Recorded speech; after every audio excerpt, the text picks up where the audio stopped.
السلام عليكم أعزائي المشاهدين، دائما معكم قناة أمل كوك شانيل.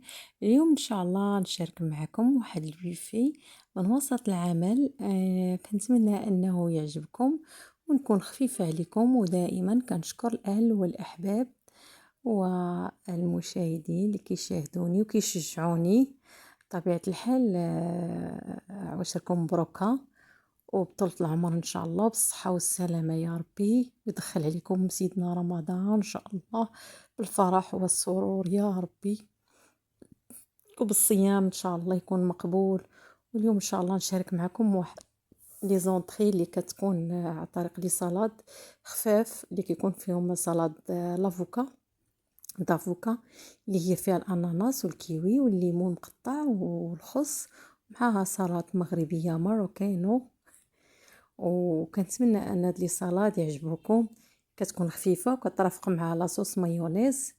وهاد الشلاضه كتحتوي على لافوكا وطوماط سوريز مطيشه صغيره والليمون مقطع ديمي رونديل، ومع كيوي رونديل مع الحامض والخس. كتجي رائعه وسلطه مغذيه بالفيتامينات وجد رائعه وخفيفه، ومع سلطه الماروكان اللي كتكون فيها فلفله حمراء وفلفله خضراء والبصله والزيتون وليمون دي طرونش للتزيين. كتجي رائعة.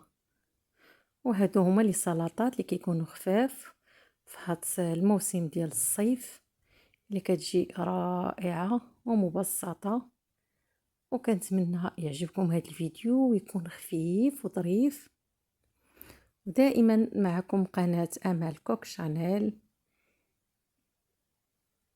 وكنتمنى لكم فرجة ممتعة للجميع.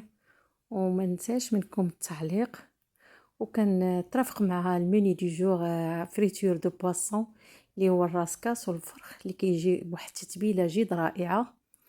وكنرافقوا معها طبيعه الحال زعلوك مغربيه بالثوم والفلفل الاحمر والفلفل الاخضر والزيتون والحامض والمطيشه اللي كتجي مقطعه كتجي رائعه، كتواتى مع الحوت.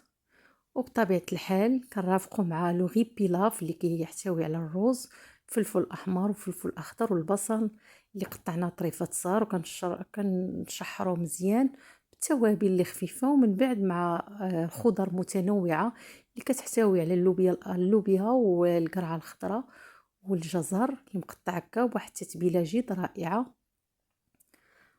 وكنتمنى يكون هذا المنيو خفيف، ومعها لي جي اللي كنديرو فيه الليمون والفريز والكاكي والبنان والحامض كيجي رائع مع الصيف ومعه البعويد. وكان نحطو ليمون نفيل اللي كيجي رائع، والتفاحه ديال الريجيم. وبالنسبه للياغورت وريبي، هذا هو البيفي اللي هو جد بسيط ومميز، وكنتمنى يعجبكم وفرجة ممتعة للجميع.